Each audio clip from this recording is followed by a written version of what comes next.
messieurs, si vous nous rejoignez sur Mikuba Télévision, voici les titres à développer. Un premier cas de coronavirus confirmé en République démocratique du Congo. Le patient est un sujet congolais résident à Paris. Le virus a été détecté après son arrivée le 8 mars dernier dans la capitale Kinshasa. Ainsi, le ministre de la Santé en RDC a invité le Congolais au respect des règles d'hygiène.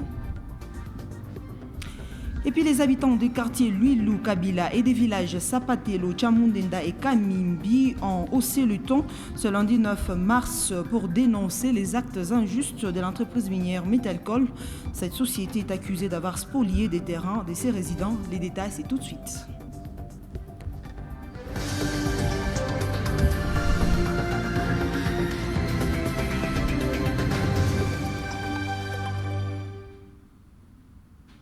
Je venais de le dire tantôt, un premier cas de coronavirus avéré à Kinshasa. Il s'agit d'un sujet congolais résidant à Paris. Ce patient a été détecté dès son arrivée le 8 mars, après son arrivée le 8 mars dans la capitale. Dr Eteni Longondo, ministre de la Santé en RDC, a invité les Congolais au respect des règles d'hygiène afin d'éviter la contamination et la propagation de la maladie au pays. Retrouvez Eteni Longondo, ministre de la Santé, dans ce propos recueilli par Félix Matoudi.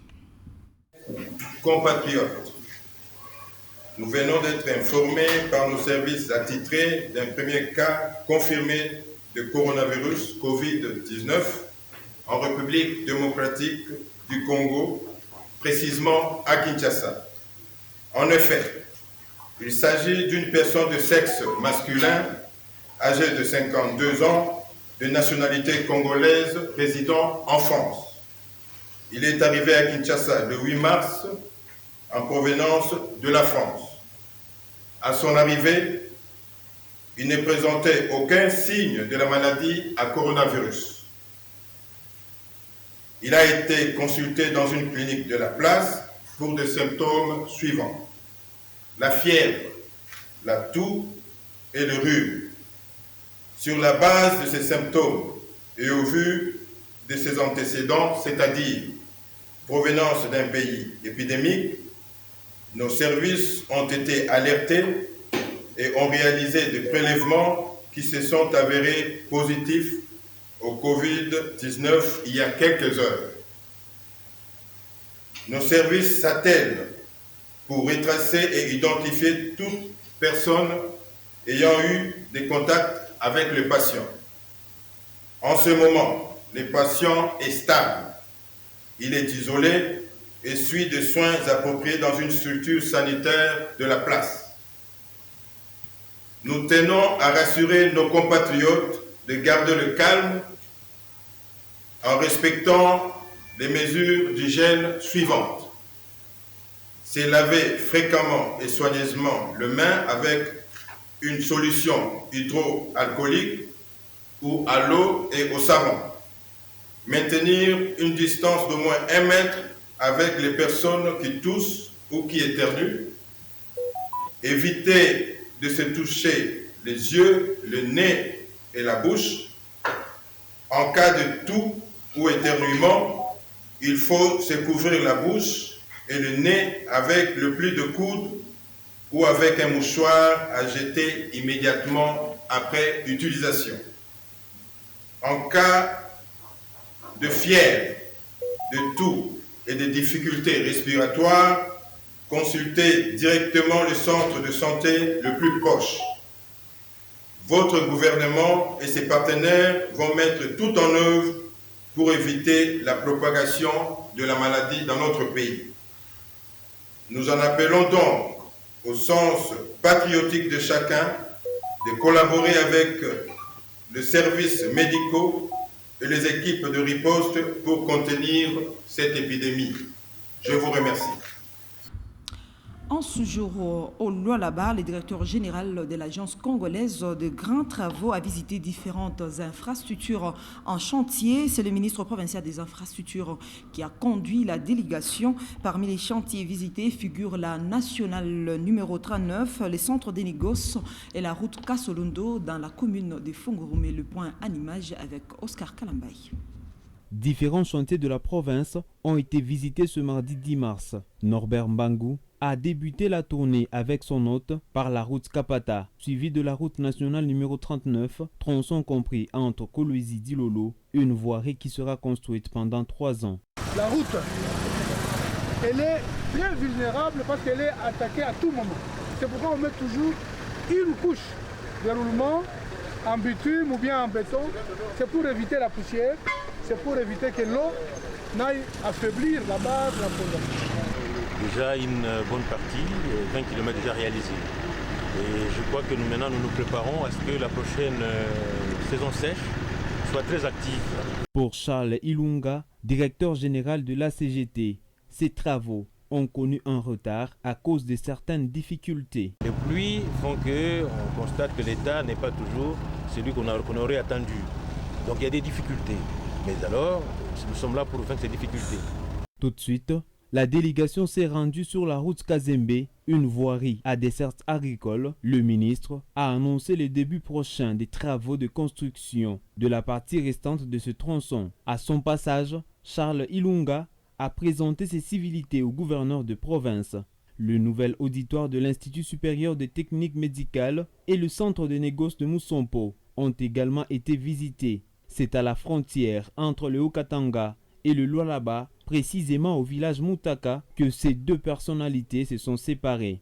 Ici, les bureaux de guichet unique sont en construction. La tournée a été clôturée par la route Kasolondo de la commune de Fungurume.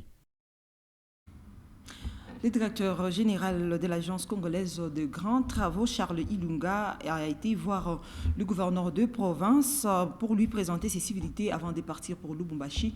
Je propose de l'écouter dans cet extrait choisi par Oscar Kalambay. Nous sommes venus présenter ses civilités à son excellence, monsieur le gouverneur, et en même temps pour discuter de l'état d'avancement des projets qui doivent être mis en œuvre entre Kolwezi et Dilolo. Et en même temps aussi regarder l'état d'avancement de la voirie dans la province et dans la ville de Kolwezi.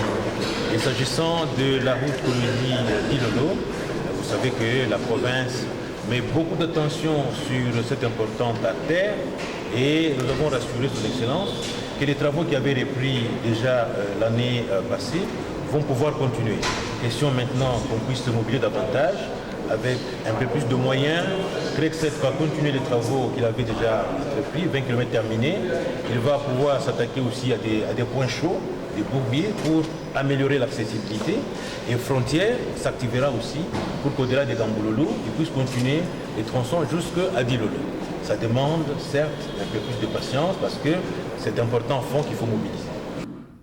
Autre nouvelle, les habitants des quartiers Lulu, Kabila et des villages Sapatelo, Chamundenda et Kamimbi ont organisé un sit-in ce lundi 9 mars devant le gouvernorat de province pour faire entendre leurs cris de détresse. Ces résidents accusent l'entreprise Metalcol d'avoir pris de force leurs champs et ils disent être victimes de la tracasserie de la part des hommes en uniforme commis à la garde de cette entreprise.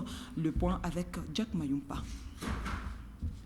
Ils ont abandonné leur houe pour faire entendre leur voix. Hommes et femmes, tous cultivateurs et habitants du quartier Lwilu, Kabila, village Sapatelo, village Chamundenda et du village Kamimbi 2. Ces derniers ont porté très haut le nom de l'entreprise minière Metalcol en l'accusant d'avoir pollué leurs champs par des acides sulfuriques. Si nous sommes aujourd'hui devant le gouvernorat, c'est pour trouver une solution. Nous avons été délocalisés par Metalcol de force et il nous a corrompus avec des sommes d'argent insuffisantes. Depuis que nous avons commencé nos démarches, rien n'est trouvé comme solution. On dirait que le gouvernement n'existe pas. Ce mardi 10 mars, lors de notre descente dans le quartier Lwilu, Kabila et village Kamimbi, les habitants ne girent que par un mot, l'indemnisation. Que les autorités s'impliquent. Voilà. hata kulipita pema ya kwanza haikuye selon vile vilipashwa kuya bintu viliharibika. C'est-à-dire bantu balinunua mashamba ya Même si l'entreprise nous avait payé pour la première fois, c'était pas dans la droiture. On avait des champs très vastes et on attendait la récolte. na bantu betu bengine juu shamba ikureke muntu moya jusque là hata tulirima tuko na besoin tukurie tuko mperiode moya ya nguvu tuko na njala batoto bafunde mbele bangu beko 4 bafunde. Alors la démarche pour faire entendre leurs doléances auprès des autorités provinciales n'est pas restée stérile. Le gouverneur de province a promis de les recevoir ce jeudi prochain pour une solution palliative. Un accident de train se produit le vendredi 6 mars dernier à plus ou moins 92 km de Kolwezi. Il s'agit d'un train marchandise de la SNCC. Le bilan de cet incident n'est pas encore connu. À ce sujet, le gouverneur de la province a reçu le directeur général de cette société étatique. Les détails dans ce récit de Fabrice Mataï. En provenance du territoire de Dilolo le vendredi dernier, un train marchandise de la Société nationale de chemin de fer SNCC a déraillé entre le village Lofupa et Kayembe, à plus ou moins 92 km de Kolwezi. Le bilan de cet accident n'est pas encore précis, mais quelques personnes y ont laissé la vie. Le lundi 9 mars, le directeur général de la SNCC, le directeur de cabinet adjoint du ministre national de Transport et le gouvernement provincial du Lualaba ont effectué une descente sur le lieu afin de s'enquérir de la situation. Comme vous pouvez le constater sur ces images, le drame était énorme. Imprégné de la situation, le gouverneur du Lualaba, Richard Mouyège, a eu des échanges avec le directeur général de la SNCC à ce sujet, à l'hôtel du gouvernement. Oui, effectivement, nous avons eu un incident grave, parce que pour un train qui venait de Dilolo vers Kolwezi, un train chargé de 6 wagons, il y a eu un déraillement avec 6 wagons couchés entre Kayembe et Lofupa. Alors, les wagons sont là, peuvent être mis de côté. Nous allons transborder également les marchandises qui sont là. Nous avons mis les wagons déjà au niveau de Lofupa. Et les travaux ont commencé hier. Et nous comptons que dans une semaine, avant une semaine, nous allons remettre la circulation pour que les trains puissent passer comme d'habitude. Il y a eu des morts, c'est vrai, parce que ces morts-là sont des clandestins. Un train marchandise n'est pas un train voyageur. Donc ça transporte les marchandises. Les gens s'accrochent sur ces trains et lorsqu'il y a des incidents, il y a la mort d'homme. La cause de cet accident est jusque-là inconnue. Dans quelques jours, une commission aura travaillé dessus afin de la déterminer. Toujours sur ces chapitres, le ministre provincial des Transports s'est exprimé devant la presse. Il a rassuré la population lualabaise quant à la reprise incessante du trafic sur cette voie ferrée. Je propose de le suivre dans ce propos recueilli par Fabrice Mataï. Il y a eu un accident d'un train marchandise en provenance de Dilolo. Et les circonstances jusqu'à présent, bien qu'il y ait une commission qui est en train d'élucider les circonstances, mais à première vue, de l'équipe qui est partie, parce qu'il y a une équipe qui est descendue sur place, une équipe composée de directeur général de la SNCC, directeur de cabinet adjoint du ministre de Transport du gouvernement central et un de mes conseillers qui sont descendus sur place à première vue et essayer de poser des questions à l'équipage qu'ils ont trouvé sur place au lieu de l'accident. Il s'avère où il se dégage que c'est suite à un excès de vitesse. Normal qu'on peut dire, mais il faudrait aussi dire que notre chemin de fer date de très longtemps, qui demande de l'entretien, qui demande qu'on puisse réhabiliter. Alors, il y a une commission qui arrive qui déterminera les causes exactes de ce déraillement. D'abord, il y a 6 wagons couchés et les wagons contiennent des vivres. D'abord, il y a 6 wagons couchés et les wagons contiennent des vivres. Alors, déjà au moment où nous vous parlons, il y a déjà d'autres wagons sur place pour essayer de faire le transbordement parce qu'on ne peut pas laisser les vivres trop longtemps au risque de se retrouver avariés. Alors, il y a déjà un transbordement en train de se faire pour dégager. Donc, nous pouvons rassurer la population que le gouvernement provincial, et comme vous connaissez vous-même le gouverneur, le patron de la province, toujours sensible au social de la population, a dépêché aussi, c'est pour cela que j'ai parlé des membres de mon cabinet qui sont descendus sur place.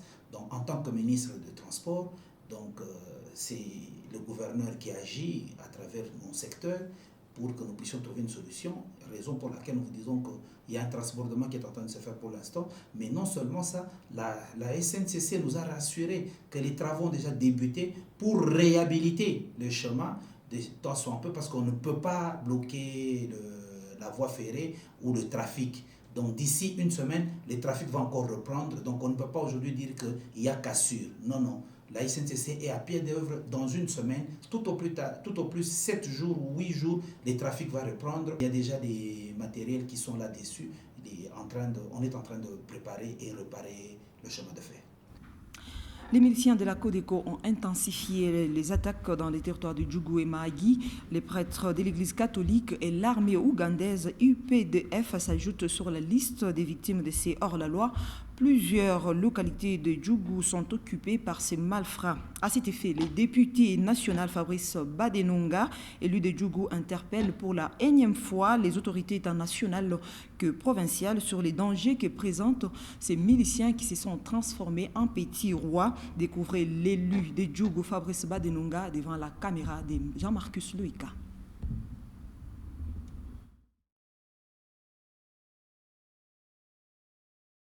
Après l'intervention musclée des FARDC au travers les opérations Zoruba et Ituri, on avait assisté à une accalmie. Malheureusement, les choses ont repris de manière très vive, de manière très préoccupante. Tous les jours, on enregistre notamment de morts au travers de la province et surtout en territoire d'Ndjougou et à Mambasa. La RNV7 est menacée. Le village de Fataki particulièrement. Il y a de cela 48 heures ici, nous venons d'assister à une attaque qui a fait que un prélat catholique qui en avait été grièvement blessé, évacué par la MONUSCO heureusement. Il y a de cela quelques semaines aussi, nous avions signalé qu'il y avait 24 personnes qui ont été tuées. Mais à notre grande surprise, la réponse du gouvernement, la réponse de la communauté internationale n'a pas été vraiment conséquente quant à cela. On n'a pas déclenché quelque chose pour manifester la compassion avec toutes ces familles qui ont perdu le leur. Et donc, cette information est restée presque lettre morte. Le déploiement sur terrain est très timide. On ne sait pas une intervention musclée de l'armée. On se demande quelle est la stratégie actuellement, alors que nous avons confiance à cette armée et nous voudrons que les autorités militaires s'y penchent particulièrement parce que nous sommes en train de perdre nos territoires petit à petit. Il y a des villages qui sont en train de se vider et les assaillants commencent à mettre leurs lois, à faire payer les taxes et à faire ce qu'ils veulent. Et ça, un gouvernement responsable ne peut pas admettre ça. Nous avons un gouvernement qui est censé prendre des dispositions au moment opportun. À mon sens, actuellement, il faut que le gouvernement se penche sérieusement et alors sérieusement sur la situation de l'Ituri en général, d'Ndjougou et de Mambasa en particulier. Merci d'avoir regardé ce journal. Je vous retrouve très prochainement.